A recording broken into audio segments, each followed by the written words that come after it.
ሰላም እንዴት ናችሁ የአክሳቲው ቤተሰቦች? ዛሬ ደግሞ ይሄን የመሰለ እንቁላል ማፍን አብረን እንሰራለን። እኔ ዛሬ በቤት ውስጥ ያለኝን ነገር ነው ያዘጋጀሁት።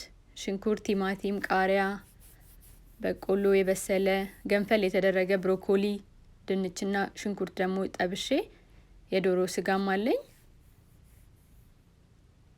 ቺዝም አዘጋጅቻለሁ። እኔ ዛሬ የምጠቀመው 8 እንቁላል ነው።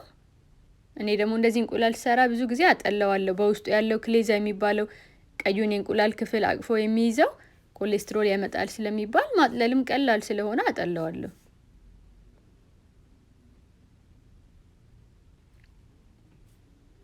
ቁንዶ በርበሬና ጨው አድርጌ እንቁላሉን እቀመመዋለሁ።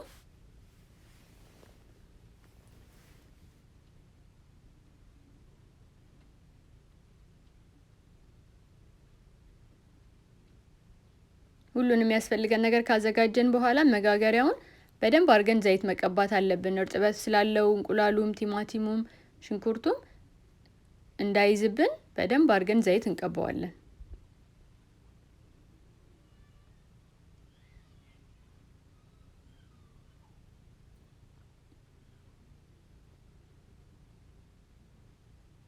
እኔ በመጀመሪያ የማደርገው ሁሌ የለመድነው አይነት ሽንኩርት ቲማቲም ቃሪያ አድርገን የምንጠብሰው አይነት እንቁላል ጣዕም እንዲኖረው ሽንኩርት ቃሪያ ቲማቲም ነው አንድ ላይ የማደርገው። ግን ይሄኛው ከዚህ ጋር መሄድ አለበት የሚባል ነገር ስለሌለ የፈለግነውን ነገር አንዱን ከአንዱ ጋር እያደረግን መሞከር እንችላለን።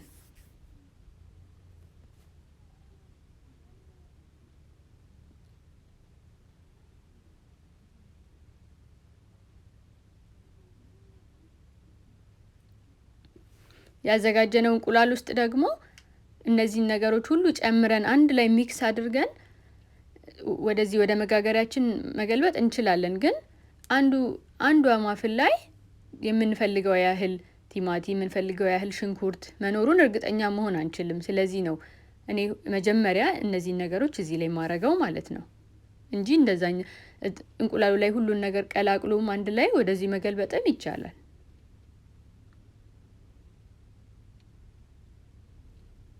ሁለተኛ ደግሞ በደቃቁ ከትፌ ሽንኩርትና ድንች አንድ ላይ ጠብሻቸዋለሁ።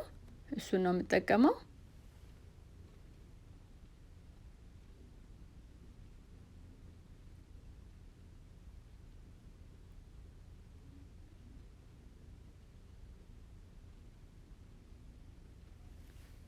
ከማታ አራት ደግሞ የተረፈኝ የዶሮ ስጋ ነበረ። እሱን ደግሞ ቁርጥርጥ አድርጌ ድንችና ስጋ አብሮ ስለሚሄድ ከድንቹ ጋር የዶሮውን ስጋ ቀላቀልኩት ማለት ነው።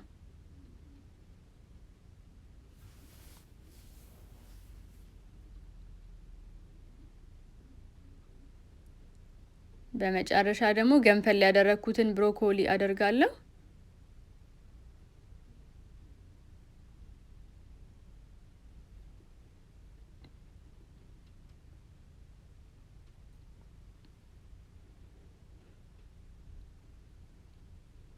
የበሰለ ደግሞ በቆሎ አለኝ። እሱንም ደግሞ ከብሮኮሊው ጋር አደርገዋለሁ።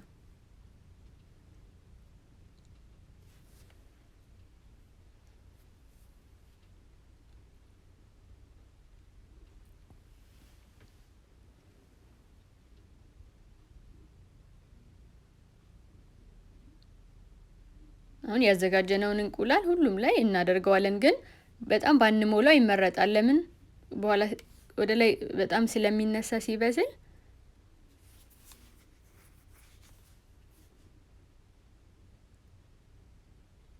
እንደዚህ አድርገን ሁሉም ላይ በደንብ አድርገን ካደረግን በኋላ ከላይ ደግሞ ያዘጋጀው ቺዝ አለ። ዛሬ እኔ ሞዘሬላ ቺዝ ነው የተጠቀምኩት።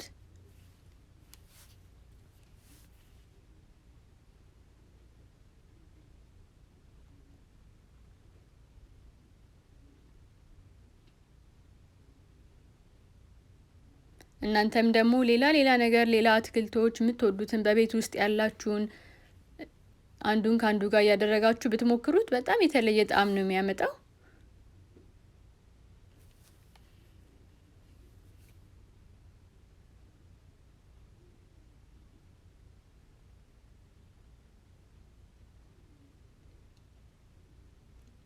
እኔ አሁን ይሄን ያዘጋጀሁኝ ኦቨኑን በ350 ዲግሪ ላይ አሞቄዋለሁኝ።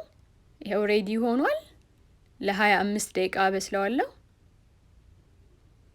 ከ25 ደቂቃ በኋላ ይኸው እንደዚህ ሆኖ በጣም የሚያምር ሆኖ ወጥቷል። ሽታው ልነግራችሁ አልችልም፣ በጣም ነው ደስ የሚለው።